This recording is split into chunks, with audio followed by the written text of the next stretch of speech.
Hello, I'm Penny Thornton and welcome to my astrology channel.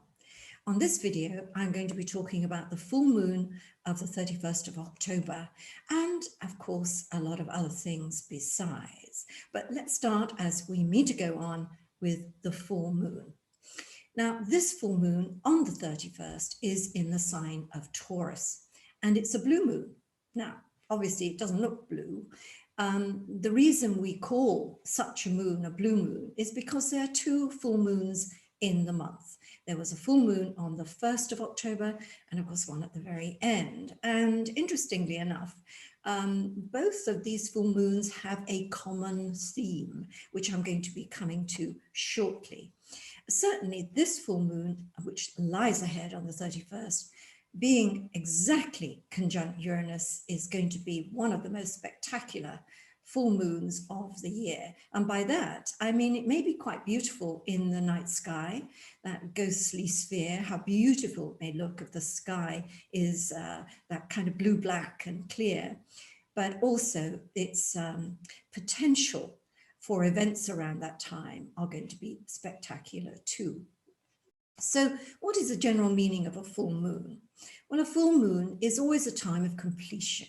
We say a full moon, it inspires closure and completion. In other words, endings. And sometimes we have happy endings and sometimes we have not so happy endings.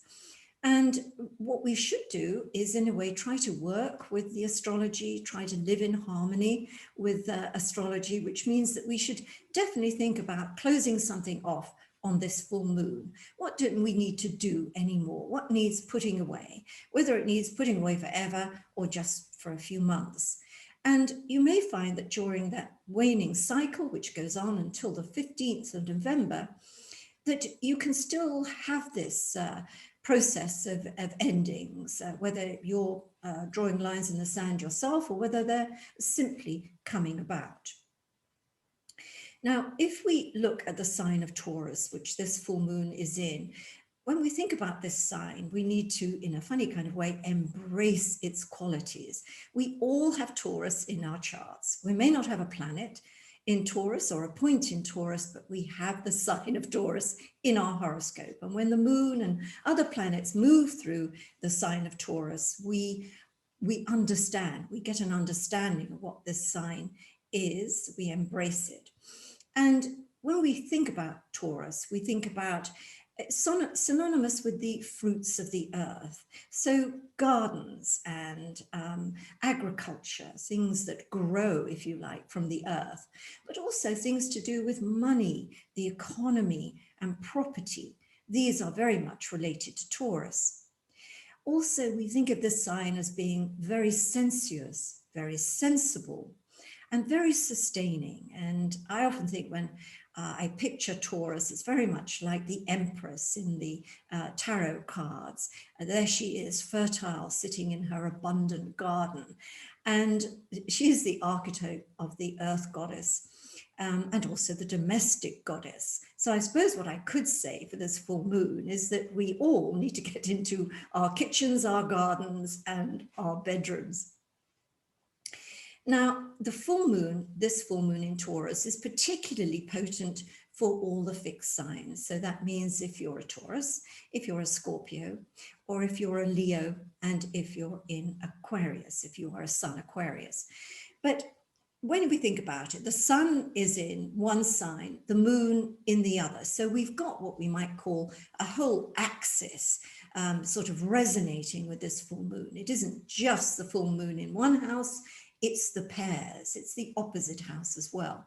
So when we think about Scorpio, because of course the sun is in your sign of Scorpio as we reach this full moon, we're on the relationship axis. So the full moon itself, conjunct Uranus, is in the area of relationships.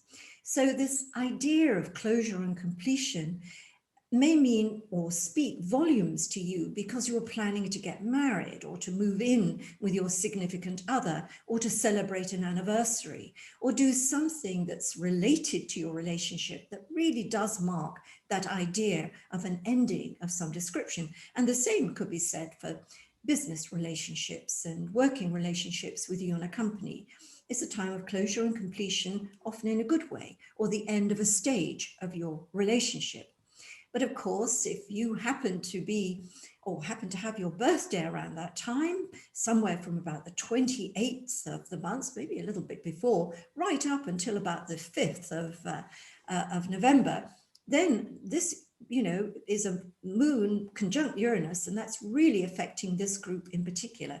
So there are surprises. Maybe it's a surprise birthday party, but there could be other reasons why this part of the year, and the date in particular, the 31st of October, is a bit of an unexpected and unconventional and unorthodox period for you.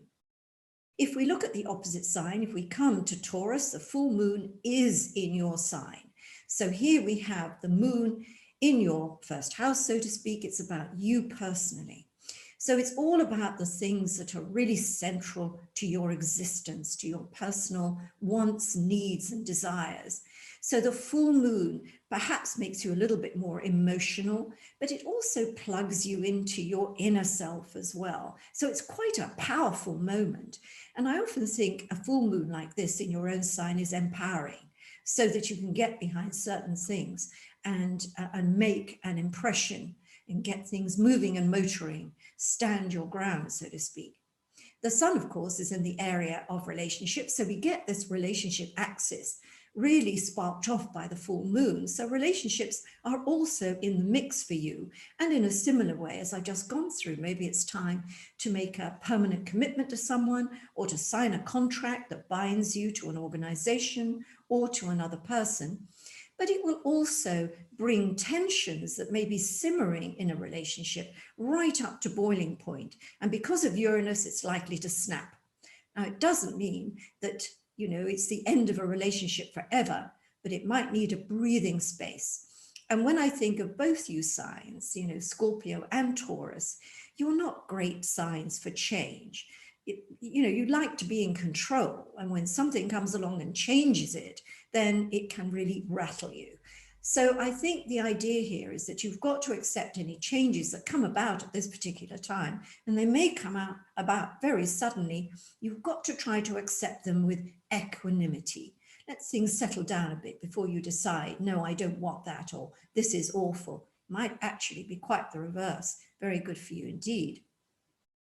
So when we come to the sign of Aquarius, we're looking at the full moon itself in the 4th house. And of course, the sun is in the 10th house. So we look at the 4th house for things to do with home, with the roots of life. And we look at the 10th house for our career and where we're headed. It's about who we want to be and what we want to do in life, the 10th house. And the 4th house is where we've come from, our family, our ancestors. So this is a pretty important axis, as you'll see. So the full moon conjunct Uranus says there need to be changes, and these changes are going to come in one way or another. They may be in connection with your home. So it's a home move, or it's changes within the home itself, whether that's knocking down walls, or whether it's new arrivals in the family, or just changes, period, changing circumstances. But this also can be linked to your future, so that we are looking at your, who you want to be in life, your career, your role. So this too may be subject to change at this time. And it's certainly a good idea, Aquarius, to really think about changes that will really help you perhaps move towards a new future. And with Jupiter and Saturn coming into Aquarius in December, and Pluto following in their footsteps in a couple of years' time, this whole idea of the new age of Aquarius is fast coming upon us. So new paradigms of all sorts of descriptions need to be in place. If we look at the 4th sign, the 4th fixed sign in this group, the sign of Leo, we're looking at the full moon itself in the 10th house. So it's illuminating your career, your ambitions, your desires, the future in terms of your plans and your hopes. But it's also, the sun is in the area of home and family and the base of life. So again, we face a similar kind of effect, as you will with Aquarius, in terms of it's time for a change. Maybe that means just, painting the wallpaper, or maybe it means bringing in a new regime on the home front, because of course, where we come from, our home, our base, has a really important effect on how we're able to be in the world at large. If we've got a really solid home base, then we can go out and star in our own productions, whatever they may be. But if everything is really shaky and uncertain on the home front, then we go out into the world feeling not quite our strong selves. So this full moon really does emphasize the need for stability, but maybe the way to get that stability is by changing something. Maybe it means changing your job, changing the circumstances of your job, or changing your location, or things around your home. But this is the area that we're looking at when we consider this full moon on the 31st. If we think about, as I've just mentioned, the sun being in Scorpio, the sun comes into Scorpio on the 23rd of October. And really that marks the season of kind of spooks and sorcery, I think, because in 7 days after that, we have Halloween. But the idea of the dank days of autumn, even if you are living down there in the deep south where summer is coming in, the astrology really sticks to its northern hemisphere roots. And so we're talking about the dank, dark days of autumn really establishing themselves with that kind of real emphasis on the celebration of the season on the 31st of October. Now, of course, we do associate this 31st of October and Halloween with things that go bump in the night. But years and centuries ago, it was a time of light. It was a festival of lights. And in fact, the whole idea of putting candles in pumpkins and putting lights in the windows was really to call the ancestors home, to show them where home was. So it was a real link to your roots and your ancestry, but in a rather warm and beautiful way. And whenever we think of putting lights in the windows, and I think some of you know I live in Sweden part of the time, and lights in the windows are everywhere. And in the city at night, or even out there in the forest, to see these lights in the windows is a wonderful sign of humanity, really. And I think that's probably the emphasis we need to put on Halloween, as opposed to the idea of things that go bump in the night. Now, the important thing, again, to remember about this full moon, and I have been talking about this for these last 3 or 4 months, is the idea that it's not on its own. This full moon goes back, or has its origins, in the new moon in Taurus, new moon to full moon. So we need to go back to the 23rd of April for the new moon in Taurus, which was actually a few days away from a conjunction to Uranus, but near enough to have that Uranian effect. So all of us can look back and think, what was happening to us in that late April period, and see if it really chimes with the idea of Taurus, and if it chimes with the idea of change and the unexpected, because we might find that events are really linked. They're in 2 parts. And, I like to do this. I like to look back in, world stories and see what was happening. And if we go back to the 23rd of April, and I think this is important because the 31st of October is like 2 or 3 days before the election in America. So we need to look at what was happening, particularly around the 23rd of April, to see if there's anything that could relate to the election in those events. And it was very curious, but on the 23rd of April, Mr. Trump held a press conference, and it was the infamous press conference where he talked about bleach and, putting great light into the body so that it would destroy the virus. And of course, in that press conference, he also suggested that everybody should go out into the light, into the summer light, and the virus will be destroyed. Now, of course, I have great sympathy for the idea of going into the light. That is a beautiful thing, but it turned out to be the wrong message. These were very poor messages. And it led me to say, and I think I said this in a couple of my other twice monthly videos, that what happened on the 23rd of April really is going to play into the election. And although often elections are won on the economy, and if the economy is good, normally that administration will continue on because everybody feels confident the economy is good. But this election really does hang on the coronavirus. And I think when we come to the 31st of October, it might be, really important to see just how much this coronavirus is playing into people's decision-making at the polls. Now, I also want to look at the idea of, with, this full moon being conjunct Uranus. If we go back to the previous full moon, which was on the 1st of October, remember this is a blue moon and there was one before. So this full moon also had a connection to Uranus. It was what we call in the trade a semi-sextile, but it was enough to bring, Uranus into the mix. And that period of time, to take you back again, and let's stick with American politics because it's such a colorful picture at the moment. And so we would look at the first presidential debate, which is a little bit of a train wreck. And 2 days later, just after the full moon, President Trump was taken to hospital with coronavirus. So that was really, really a time of shocks and upsets and surprises. And so if we use that as our marker and think, my goodness, that happened when the full moon was this tiny little aspect to Uranus, although it was an exact, what's going to happen when we look at this full moon being exactly conjunct Uranus? There are definitely going to be some 180-degree turns, some shocks and surprises. And I have to say that I think that this time as we go into the full moon, so this second half of October is very, very volatile. And there's a lot of extremism we can already see around, but I think this is going to get more intense. And let's not just focus on what's going on in America, but the world at large. This is a time where we'll see flashpoints taking off all over the world, because that Uranus desire for change, for anything better than this, is so strong. It's strong in people's hearts. And whether you're on this side or that side, whether you believe you're on the side of right or wrong, this desire, this Uranian need for big, massive change is what we have so largely writ in our stars as we get towards the end of this month and also on that full moon.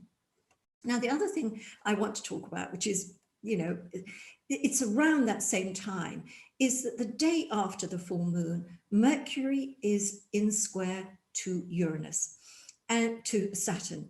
And that's a somber aspect. It's an aspect of reassessment and of really looking at what the situation is. It's a very somber aspect. So we go into the week of the 2nd of November really with somber thoughts. And that may be because of things we have on our mind, in our lives, what's happening, or in our charts, or it may be just generally the sign of the times are rather somber. But however things seem on the 1st, because Mercury turns direct on the 3rd, we have that aspect repeated again on the 6th of November. So it seems to me that whatever things may sound and be just around the 1st of November, whether they seem difficult or insuperable, by the 6th of February, as early as that, 6th of November, we may have got some kind of solution, because these things are connected. And in fact, if we want to make this connection even more, we should go back to September the 23rd, when we had the first Mercury-Saturn aspect. And just to refresh your minds, what was going on was the CDC issued a statement that there should be no trick-or-treating or dressing up in costumes for Halloween. So you can see how these things are connected. Are people really not going to dress up and go out for Halloween? Certainly that's the advice, but you see how these events are linked. And also at that period of time, we were also looking at the agreement, the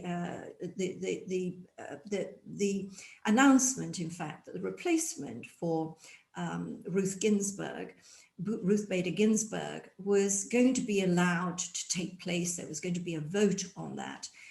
before the election. And that decision came in on the 23rd. So there's a lot of things to think about.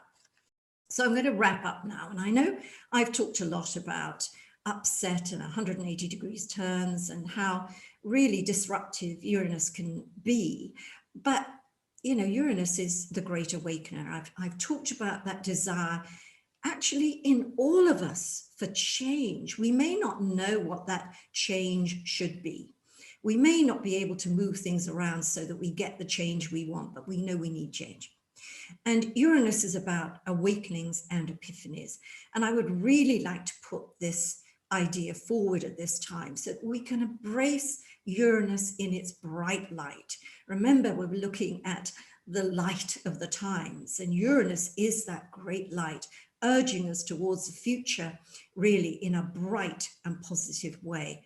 All right, we may have to deal with upset in our own lives, upset out there on the world stage, but that's means to the new Uranian end. And I think if we can look at that in that positive light, we can stand things, we can figure we'll work well with them. And again, I come back to the idea of, to me, this is what astrology is all about. It's shining a light on our path ahead so that we go into things with our eyes open. So thank you for watching, and I look forward to being here again in a couple of weeks' time. And also, I've got a bit of a surprise because I'm going to be doing monthly videos for each sign starting at the end of October. So keep your eyes open for that too. Bye for now. Take care.